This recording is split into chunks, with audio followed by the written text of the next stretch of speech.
The dust hadn't settled in Copper Ridge for 3 days straight. A wild Mustang had been causing chaos through the valley, knocking down fences, scattering cattle, and generally making life miserable for every rancher within 20 miles. The town council had already voted twice to have the animal removed, permanently.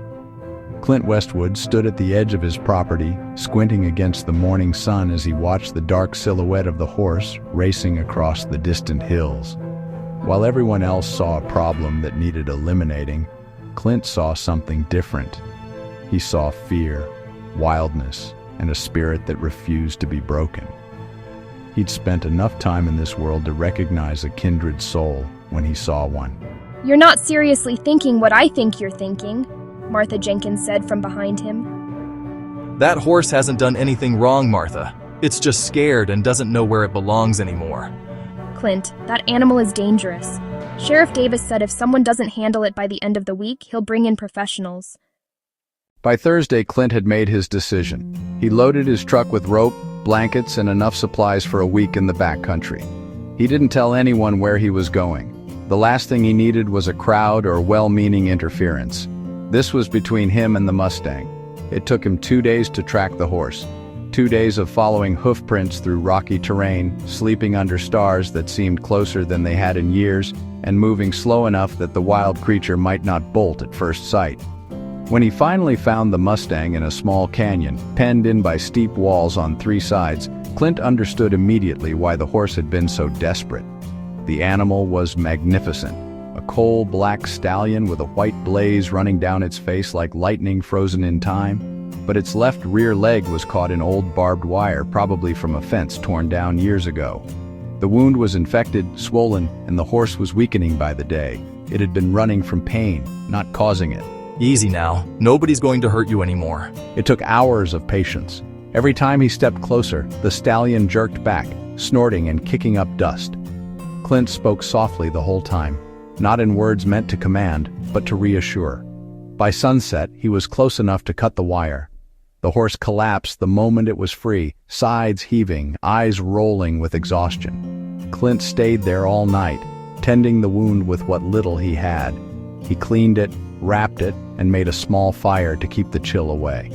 At dawn, the Mustang stood on 3 legs, watching him cautiously, but no longer trying to flee. Clint smiled faintly. "That's it, partner. You and me, we'll get through this." Getting the Mustang back to his ranch was another story.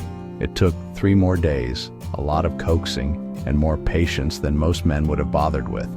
When they finally emerged from the hills, covered in dust and fatigue, the people of Copper Ridge stared like they were seeing a ghost. "Is that the wild one?" Clint nodded once and led the horse past them. He didn't stop to explain.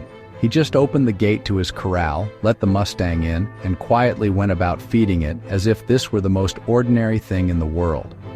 The next few weeks were hard. The Mustang refused to let anyone near except Clint. It kicked through fences, refused to eat sometimes, and still limped from the injury. But Clint never raised his voice or his hand. He knew trust wasn't something you forced, it was something you earned. He started calling the horse Shadow, because of the way it always lingered at the edge of light, half wild and half curious. Slowly, Shadow began to change. He'd follow Clint around the corral, take food from his hand, and even let him brush the dirt from his coat. The people in town started to talk. Some said Clint had lost his mind. Others said he'd found his purpose again. Then came the fire. It started in the hills north of town, dry grass and wind turning a small spark into a roaring wall of flame. By the time the alarm reached Copper Ridge, the fire was racing toward the ranches. Clint was out checking fences when he saw the smoke. He barely made it back in time to help Martha and her children load into their truck. But as they drove off, Clint realized not all the animals would make it without help. He turned his truck around. The wind was brutal, choking the air with ash. Clint unlatched the gates to the pastures, shouting to the terrified cattle to run. When he reached his own barn, he could hear Shadow screaming inside, the sound raw and furious. The fire had surrounded the property, trapping them. Clint tore through the smoke, covering his mouth with his sleeve. "Easy now," Clint murmured, keeping his voice low and steady. "Nobody's going to hurt you anymore." With a desperate push, Clint opened the side gate, freeing the smaller animals first. As they bolted into the open field, Shadow reared and burst through the flames, clearing a burning fence to drive the others forward. Clint followed close behind, stumbling through the smoke until they all reached the dirt road. When it was over, the barn was gone, but every living creature on Clint's ranch had survived. The firefighters said later that if the animals hadn't run the way they did, half the valley would have burned. The next morning, people came from town to see. Shadow stood at the center of the field, black coat streaked with ash, sides heaving but proud, unbroken.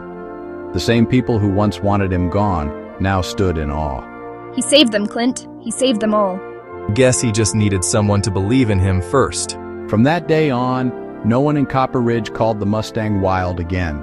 Shadow became a legend, a living reminder that sometimes the ones the world casts aside are the ones destined to save it. And Clint Westwood, he never said much about what happened, but every morning when the sun rose over Copper Ridge, you could see him standing at the fence line, hat in hand, watching his old friend run free across the hills, where he belonged.